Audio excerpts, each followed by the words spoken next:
भारत में online gaming sector को लेकर केंद्र सरकार ने बड़ा फैसला लिया है।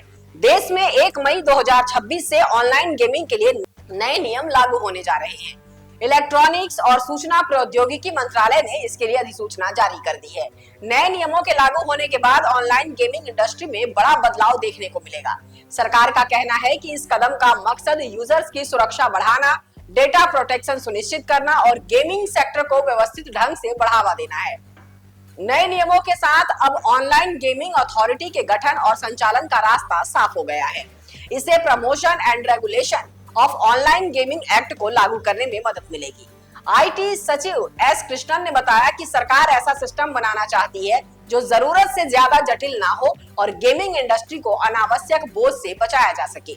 सरकार के नए फैसले के तहत अधिकतर ऑनलाइन गेम्स को रजिस्ट्रेशन कराने की मांग अनिवार्यता से राहत दी गई है, खासकर वे गेम्स जिनका रियल मनी या सट्टेबाजी से कोई संबंध नहीं है। उन्हें बिना रजिस्ट्रेशन के भी संचालन की छूट मिलेगी। हालांकि यदि कोई कंपनी चाहे तो स्वेच्छा से रजिस्ट्रेशन करा सकती है।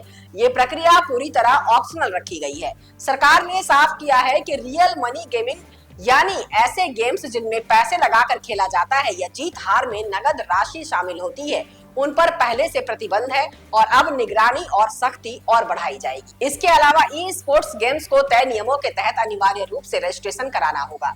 गेम्स को 3 श्रेणियों में बांटा जाएगा। नए नियमों के तहत गेम की पहचान और वर्गीकरण 3 स्थितियों में किया जाएगा। पहला, अथॉरिटी स्वयं निर्णय लेगी। कुछ मामलों में गेमिंग अथॉरिटी खुद फैसला करेगी कि कोई गेम किस श्रेणी में आता है। दूसरा, ई स्पोर्ट्स गेम प्रतियोगी स्तर पर खेले जाने वाले ई स्पोर्ट्स गेम्स के लिए अलग नियम लागू होंगे और रजिस्ट्रेशन जरूरी होगा।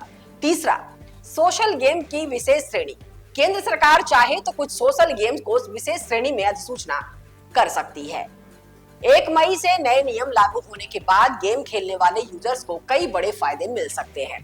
बेहतर डेटा सुरक्षा, फर्जी एप्स और धोखाधड़ी पर रोक, सुरक्षित गेमिंग प्लेटफॉर्म, पारदर्शी नियम व्यवस्था, शिकायत निवारण में आसानी। अब जानते हैं कि सरकार नया सिस्टम क्यों लाई।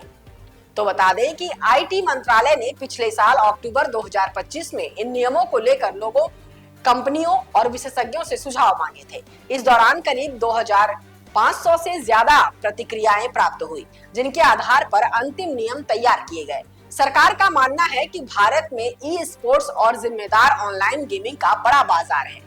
ऐसे में साफ और संतुलित नियमों से इस सेक्टर में निवेश, रोजगार और नए अवसर बढ़ सकते हैं। 1 मई से लागू होने जा रहे नए ऑनलाइन गेमिंग नियम भारत के गेमिंग सेक्टर के लिए बड़ा मोड़ साबित हो सकता है। जहां रियल मनी गेमिंग पर सख्ती बढ़ेगी, वहीं सामान्य और अन्य स्किल आधारित गेम्स को राहत मिलेगी। इससे यूजर्स की सुरक्षा भी बढ़ेगी और इंडस्ट्री को भी नई दिशा मिलने की उम्मीद है।